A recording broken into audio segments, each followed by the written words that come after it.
Titanic जहाज, जिसे कभी न डूबने वाला जहाज कहा जाता था, वो कैसे महज 2 घंटे 40 मिनट में ही समुद्री गहराइयों में समा गया। कैसे ये जहाज दुनिया का सबसे फास्टेस्ट जहाज बनने की वजह से डूब गया था। कई लोगों की जानें तो पानी में डूबने की वजह से कम गई थी, बल्कि समुद्र के पानी के इतने ठंडे होने की वजह से ज़्यादा गई थी, क्योंकि अंटार्कटिका महासागर का पानी उस समय -2 डिग्री सेल्सियस ठंडा था। दोस्तों, ये दुनिया का सबसे बड़ा जहाज होने के साथ साथ दुनिया का सबसे बड़ा समुद्री हादसा भी था। नमस्ते दोस्तों, 31 मार्च 1909 में दुनिया का सबसे बड़ा जहाज RMS टाइटैनिक बनना शुरू हुआ। 3000 मजदूरों की मेहनत के बाद ये जहाज 31 मई 1911 में बनकर तैयार हुआ। ये उस समय का सबसे बड़ा जहाज बना था, जिसमें कि gym, swimming pool, tennis court से लेकर हर रॉयल चीज़ उपलब्ध थी। इस जहाज में 16 कंपार्टमेंट्स थे और 4 चिमनियाँ थी, और एक चिमनी केवल वेंटिलेशन के लिए दी गई थी। काम सिर्फ 3 चिमनियाँ ही करती थी। इन्हीं खूबियों की वजह से ये जहाज पूरी दुनिया में चर्चित था। फिर आया वो दिन जब इस जहाज को अपनी पहली और आखिरी यात्रा करनी थी। हर जगह खुशी का माहौल था। भाई, दुनिया का सबसे बड़ा जहाज अपनी पहली यात्रा पर जा रहा था।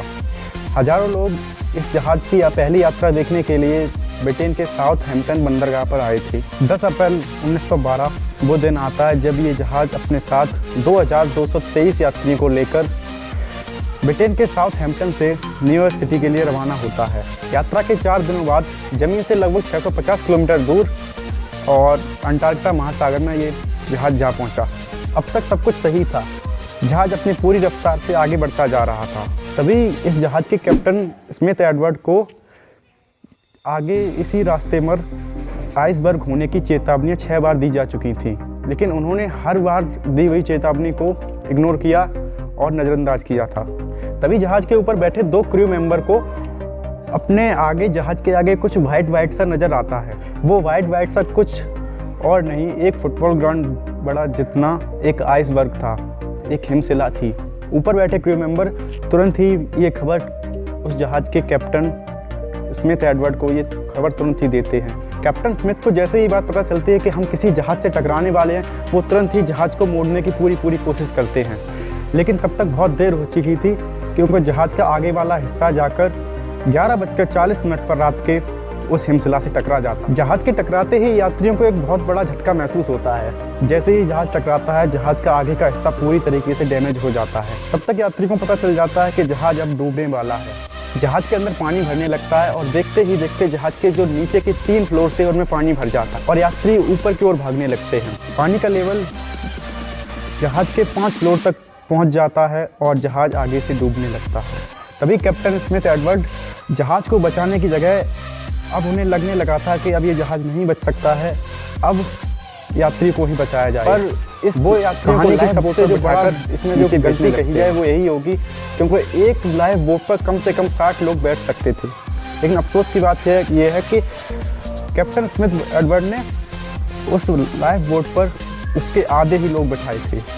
जल्दबाजी में जो प्रीमियम लोग थे, जो VIP लोग थे, उन्हें पहले बिठाकर निकाला गया था। अफसोस की बात यह है कि इस जहाज पर कम से कम 32 बोटों को रखना कंपलसरी किया गया था, लेकिन उस दिन इस पर 20 बोटें ही रखी गई थी। लाइफ बोटों से कुल 700 लोगों की जानें बचाई जा सकी।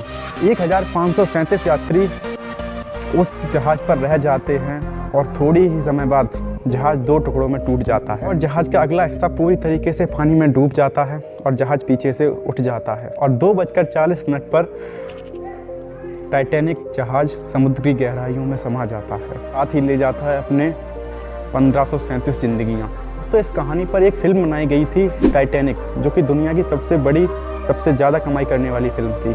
आखिर इस घटना का जिम्मेदार कौन था? इस घटना का जिम्मेदार जहाज के कैप्टन स्मिथ एडवर्ड को ठहराया जाता है, क्योंकि उन्होंने इस जहाज को बहुत ही अधिक रफ्तार से चलाया था। जहाज की रफ्तार ज़्यादा होने की वजह से जहाज अपना कंट्रोल खो देता है, जहाज टाइम पर नहीं मुड़ पाता है और इस हिमशिला से टकरा जाता है।